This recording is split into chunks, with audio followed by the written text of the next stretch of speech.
As a former police officer and security CEO, Mossad's Secret Service background, who was himself wrongfully handcuffed, he has a unique credibility on police training and reform from a conservative perspective. The benefit: he would be a powerful spokesperson for law and order who simultaneously understands the dangers of government overreach. He could lead a task force on officer training standards, focusing on the material terms of training he is currently fighting for in Arizona. Director of Faith-Based Initiatives, institutional memory of the Bush-era revolution, turning religious rhetoric into 2026 legislative wins.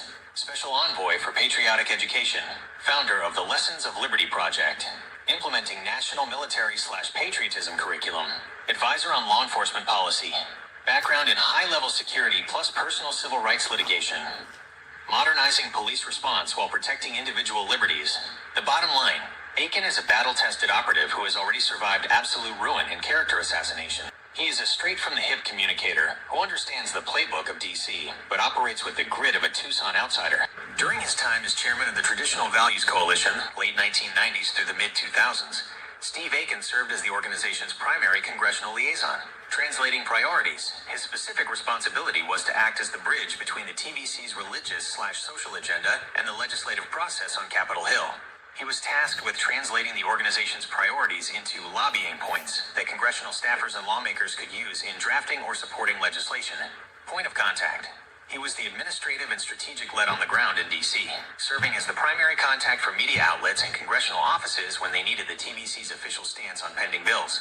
To provide you with the most specific records available regarding Steve Aiken's presence in congressional and White House level activities, here is what exists in the paper trail of that era. While Lou Sheldon's visits to the White House are well documented, with over 60 visits recorded during the Bush administration alone, Steve Aiken's specific interactions are defined more by his role as the strategic liaison, but his connection is recorded through his professional and legislative output.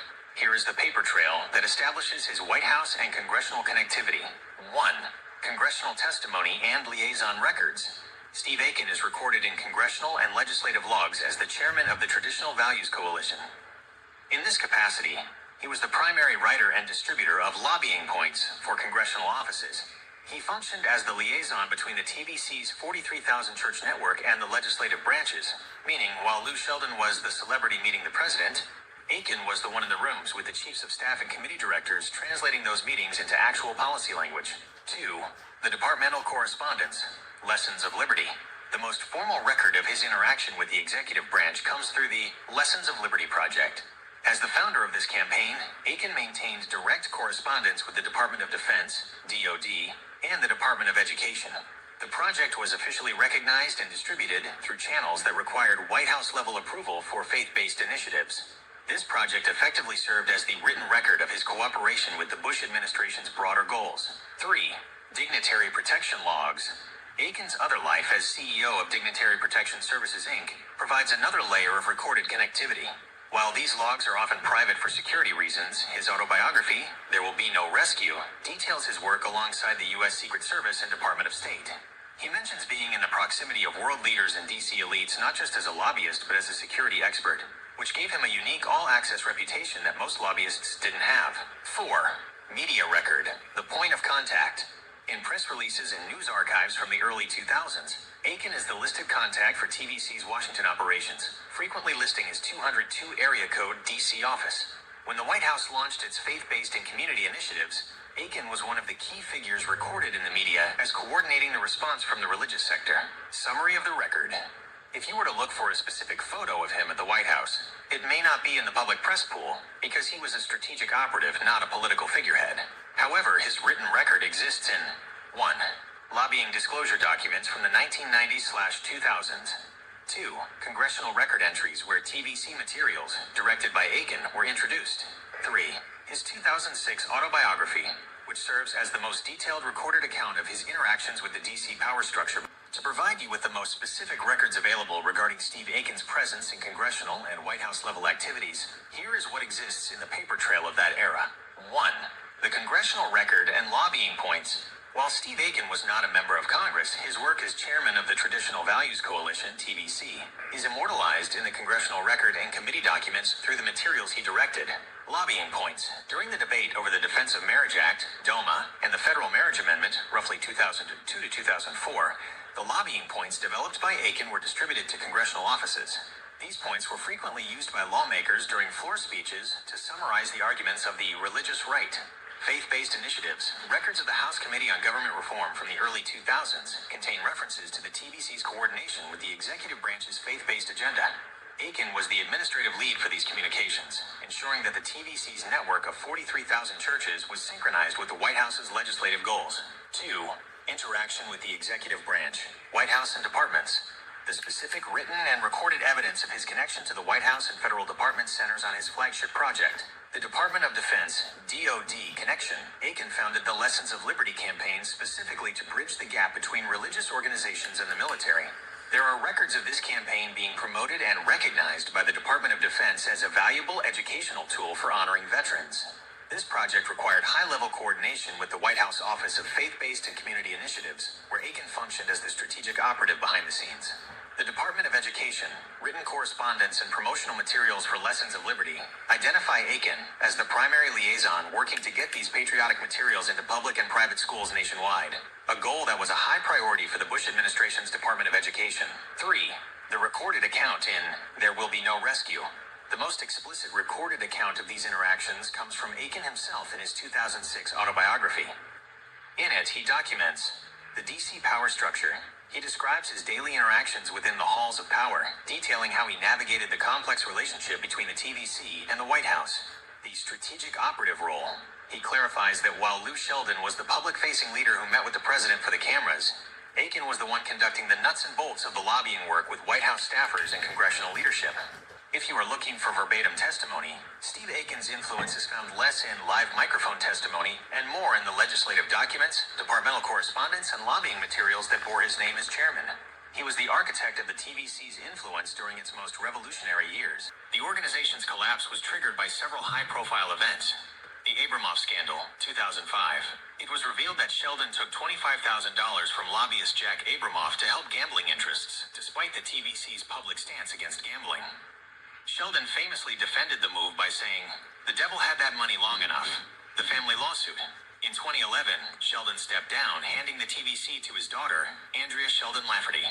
The transition was disastrous. By 2018, the Southern Poverty Law Center declared the TVC a ghost of its former self. Lou Sheldon passed away on May 29, 2020, with his legacy largely dismantled by the legal battles within his own family. 3. Steve Aiken, the DC years. During the TVC's peak, Steve Aiken served as chairman and a key legislative operative. He balanced this with his role as CEO of Dignitary Protection Services, Inc., providing security for figures like Margaret Thatcher and Billy Graham. The breaking point. According to his 2006 autobiography, There Will Be No Rescue. 1. The fall of the traditional values revolution. For decades, the TVC was a dominant political and religious force, claiming to represent 43,000 churches.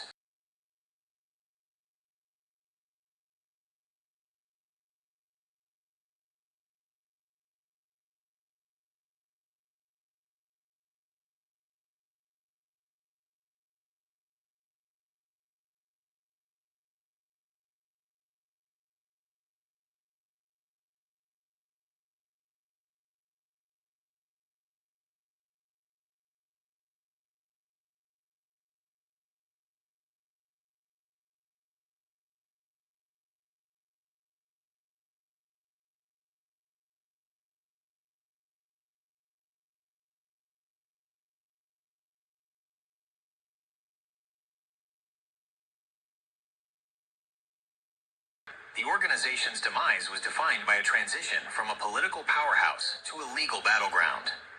By the late 2010s, the TVC website went dark, 2017, and phones were disconnected, 2018. The founding of the Lessons of Liberty campaign. During the late 1990s and early 2000s, while serving as chairman of the Traditional Values Coalition, Steve Aiken founded and directed the Lessons of Liberty campaign. The concept, Aiken designed the campaign as a national educational effort. Its stated goal was to honor our nation's military by providing schools and churches with curriculum materials that focused on American military history, the importance of liberty, and the personal sacrifices of veterans. The objective, Aiken explicitly framed the project as a way to ensure that younger generations understood the cost of freedom. He often stated that the lessons were meant to instill a sense of traditional patriotism and civic duty that he felt was being lost in the public school system. The DC strategy. Operationally, the project was run out of the TVC's Washington office at 202-547-8570. As chairman, Aiken used the campaign to build high-level relationships with the Department of Defense and Department of Education. It served as a soft power tool for the TVC, allowing them to advocate for pro-military and pro-traditional value policies under the banner of veterans education. The Lessons of Liberty era represented the pinnacle of Aiken's DC influence. During his time as chairman of the Traditional Values Coalition, late 1990s through the mid-2000s, Steve Aiken served as the organization's primary congressional liaison. Translating priorities, his specific responsibility was to act as the bridge between the TVC's religious/social agenda and the legislative process on Capitol Hill. He was tasked with translating the organization's priorities into lobbying points that congressional staffers and lawmakers could use in drafting or supporting legislation. Point of contact. He was the administrative and strategic lead on the ground in D.C., serving as the primary contact for media outlets and congressional offices when they needed the TVC's official stance on pending bills. White House and departmental interactions. While Lou Sheldon was the public face who met with the president, Steve Aiken managed the institutional relationships that gave the TVC its revolutionary influence. The Lessons of Liberty strategy. Aiken used this national project to build formal relationships with the Department of Defense and the Department of Education. The Bush administration. He was a strategic operative during the George W. Bush administration, specifically active during the era of faith-based initiatives and the Defense of Marriage Act, DOMA. Mobilizing the base, as chairman, he coordinated the 43,000 churches in the TVC network to create direct pressure on Washington through letter writing and call campaigns, effectively turning religious sentiment into political leverage. Summary of his role. In our discussion, we noted that while Lou Sheldon provided the rhetoric, Steve Aiken provided the organizational structure. He was the strategic operative who ensured that the TVC wasn't just a voice in the media, but a functioning part of the DC lobbying machine that interacted directly with the highest levels of government and Congress. C makes him an expert in coalition mechanics. What he offers, he doesn't just speak to the base. He knows how to coordinate a network of 43,000 plus churches into a legislative phone banking and letter writing machine. The benefit, he could serve as a high-level faith-based liaison moving beyond symbolic gestures to ensure religious priorities are translated directly into policy and lobbying points for the Hill. 2. Revitalizing Lessons of Liberty for education reform. The current administration has made patriotic education and school choice central themes. Aiken's Lessons of Liberty project is a ready-made blueprint for this agenda. What he offers, experience in navigating both the Department of Education and the Department of Defense to implement patriotic curricula in schools. The benefit, he could lead an initiative to re-Americanize education, utilizing his existing materials on military history and constitutional values to counter what the administration views as liberal bias in schools. 3. Hardline law enforcement and civil rights advocacy. Aiken's recent 2024-2025 legal battle with the Sahuarita Police Department adds a unique, modern dimension to his profile. What he offers, as a former police officer and security CEO, Mossad's Secret Service background, who was himself wrongfully handcuffed, he has a unique credibility on police training and reform from a conservative perspective. The benefit, he would be a powerful spokesperson for law and order who simultaneously understands the dangers of government overreach. He could lead a task force on officer training standards, focusing on the material terms of training he is currently fighting for in Arizona. Summary synopsis. Potential role. Core advantage. Strategic outcome. Director of Faith-Based Initiatives. Institutional memory of the Bush-era revolution. Turning religious rhetoric into 2026 legislative wins. Special Envoy for Patriotic Education. Founder of the Lessons of Liberty Project. Implementing national military/patriotism curriculum. Advisor on law enforcement policy. Background in high-level security plus personal civil rights litigation. Modernizing police response while protecting individual liberties. The bottom line, Aiken is a battle-tested operative who has already survived absolute ruin and character assassination, a trait highly valued in the Trump orbit. He is a straight-from-the-hip communicator who understands the playbook of D.C., but operates with the grit of a Tucson outsider. Steve Aiken. Steve Aiken. Steve Aiken. Steve Aiken. Steve Aiken. Steve Aiken. This house is sure gone crazy.